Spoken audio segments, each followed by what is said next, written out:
Nous assistons à un enchaînement de pétitions visant les membres des bureaux ou encore des motions visant les gouverneurs de province, ce dans certains cas en violation des principes de droit de réponse de la personne incriminée, pourtant consacrés par les règlements d'ordre intérieur des assemblées provinciales.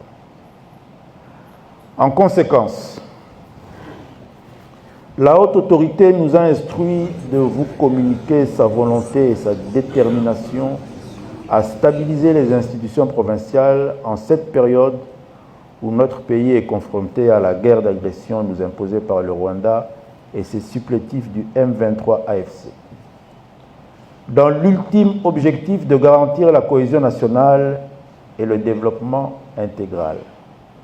C'est pourquoi j'en appelle encore une fois au sens de responsabilité des uns et des autres, afin que tous s'engagent sur la voie de la cohésion nationale et de la stabilité des institutions provinciales.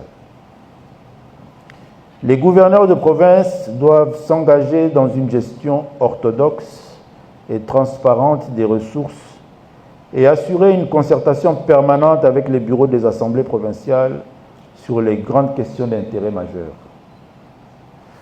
Les programmes, projets, accords à financer tant par le gouvernement central que par la province ou que par les partenaires techniques et financiers.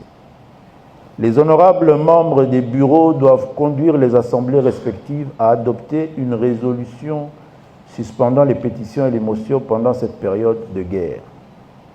Cela étant, je voudrais, Mesdames et Messieurs, vous assurer que le gouvernement de la République ne saurait dorénavant laisser les provinces sombrer dans un cycle d'ingouvernabilité sans fin. Pour ce faire, toutes les mesures fortes seront envisagées pour garantir la stabilité des provinces, y compris le recours aux prérogatives extrêmes prévues par la Constitution de la République démocratique du Congo dans ses articles 197, alinéas 7 et 8 et 198, alinéa 10. Mesdames et Messieurs, distingués invités, je vous remercie.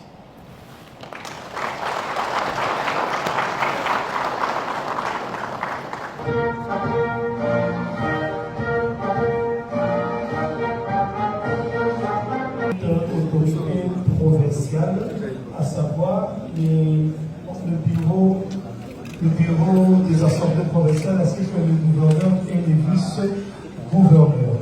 Pour les autres catégories qui resteront ici dans la salle.